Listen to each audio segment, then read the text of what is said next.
महाराष्ट्र सरकार के मंत्री चंद्रकांत पाटिल ने मुख्यमंत्री पद के लिए उद्धव ठाकरे के कांग्रेस और राष्ट्रवादी के साथ जाने पर अपनी नाराजगी व्यक्त की। साथ ही उन्होंने कहा कि यह उनके लिए खेद की बात है कि उद्धव ठाकरे ने इस पद के लिए गठबंधन बदला।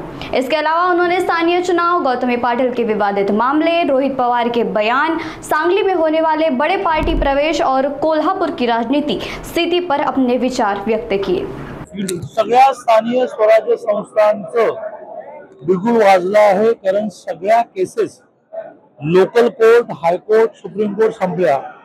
सुप्रीम कोर्टाने आता ह्या शब्दांमध्ये सांगितलं की 31 जानेवारीला सगळ्या निवडणुका पूर्ण करून रिपोर्ट घेऊन या, मग कोणाकोणाचं काय म्हणणं मी नंतर ऐकतो। कारण 3-3, 4-4, 5-5 वर्ष लोकनियुक्त सरकार नव्हती। त्याच्यात ओबीसी आरक्षण हा एक विषय होता। सुप्रीम कोर्टात बराच काही केस चालली। सरकारने त्यासाठी संपूर्ण महाराष्ट्राचा ओबीसीचा सर्वे केला, मग त्यातून सुप्रीम कोर्टाने ओबीसी रिझर्वेशन मान्य केलं। पण आता सुप्रीम कोर्टाचं म्हणणं आहे की आता बास झालं बाबा, निवडणुका घ्या। म्हणून मग आम्ही गावोगाव कार्यकर्त्यांची तयारी मिळावे, विजय संकल्प मिळावे सुरू केले।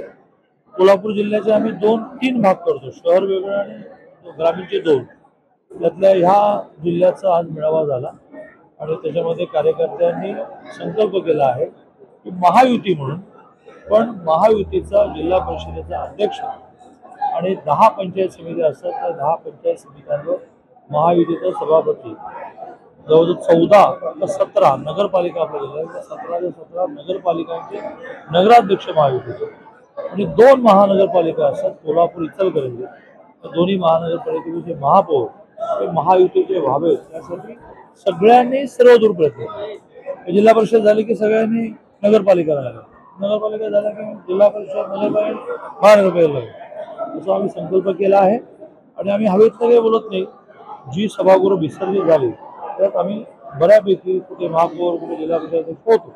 2019 आपण उल्लेख केला आणि लाल चक्राचा सुद्धा उल्लेख केला। तुम्हाला अशी खंत वाटते का की उद्धवजी आपण अजूनही असायला आता असायला हवे असं वाटण्याचं काही कारण नाही, कारण 21 शिव्याशाप झाले।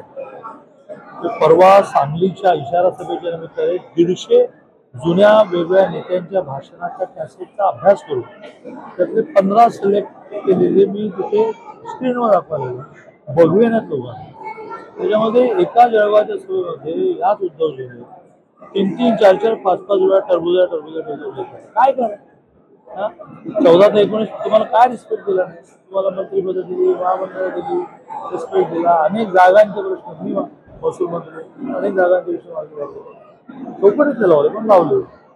पण तरी तुम्ही मुख्यमंत्री पदासाठी गेला, त्याची खंत आहे, पण त्यांनी पुन्हा यासाठी प्रयत्न नाही। खरं तर एक व्हिडिओ आपला व्हायरल होते, नेमकं काय आपल्याला म्हणायचं होतं पुण्यातल्या अपघाताच्या संदर्भात? सोपा विषय ना, की तुम्हीच सगळ्या मीडियाने बातमी छापली, मी छापली काय? गौतमी पाटील गाडीत होत्या, अशा गाडीने एका रिक्षावाल्याला टक्कर मारली, काय म्हणून आपण उडवलं, आणि तो रिक्षावाला सिरियस आहे का? आता दिवसभर त्याचं खूप तुम्ही सोशल मीडियात चालवलं की तिला कोणी पकडणार आहे की नाही, ह्या होणार। संध्याकाळी मी माझ्या आमदार कार्यालयात बसलो असताना त्या रिक्षावालीची मुलगी येऊन नायमुखून रडायला लागली। मी म्हटलं की कोण डीसीपी लावा, आणि मी डीसीपीला असं म्हटलं गौतमी पाटील असं कोणी असो तुम्ही केस दाखल करा। ते म्हणाले की गौतमी पाटीलांनी मान्य केलंय की मी नव्हते, गाडी माझी होती, त्या रिक्षावाल्याचा सगळा खर्च मी करेन, तेवढं मागे लोक करून घ्या, संपला विषय।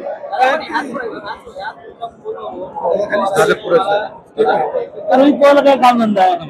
नेता व्हायला लागला, जरा तरी स्वतःची पद सांभाळून लागेल बाबा। काय म्हणाला?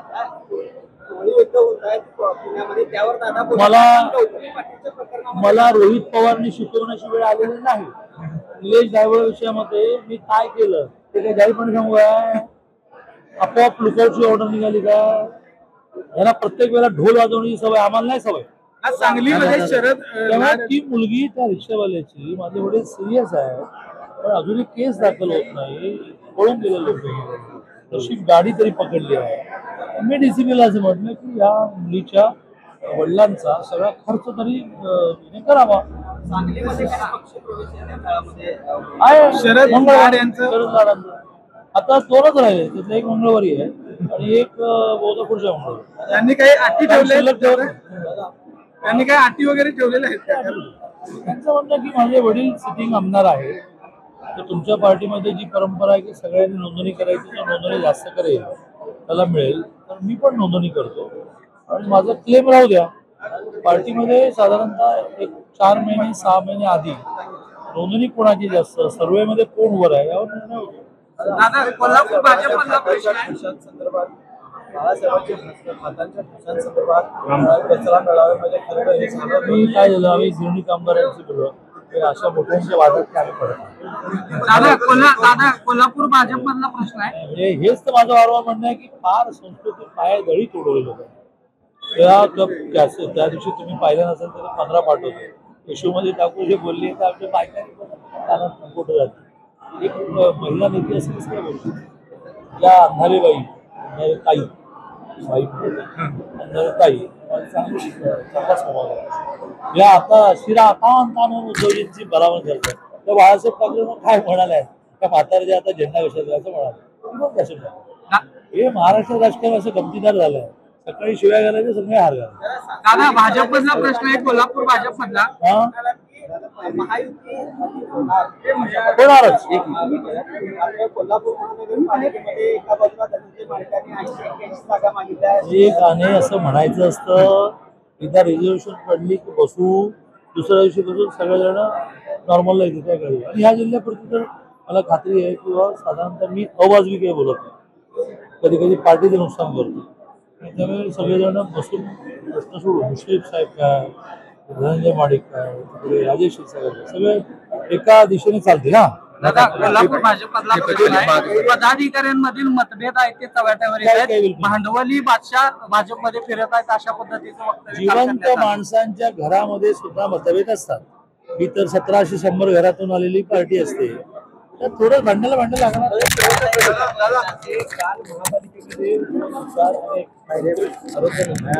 बैठक घेतली अधिकाऱ्यांची 3 तास, त्यामध्ये एकच सुरू होता की अधिकारी ऐकतच नाहीये, पाठवलेल्या लेटरला बघत सुद्धा नाहीये. 3 तास होऊन सुद्धा काहीच कामच करत नाही. काय घटना घडल्या आणि काय पार्श्वभूमीवर ती बैठक झाली मला माहिती नाही. अधिकाऱ्यांवर झरप नाही का? मला नाव चेहरा पण माहित नाही की कोण अधिकारी कोणाचं ऐकलं नाही, मला काही माहिती नाही. उद्याच कोणावर तरी मी बोलून माझं बोलण्याला एक वजन आहे, तर तो माणूस बात करायला येतो. पण स्वतः पालकमंत्री आणि आमदार बसले, त्यांनी समज दिली, आता सुधारणा होईल.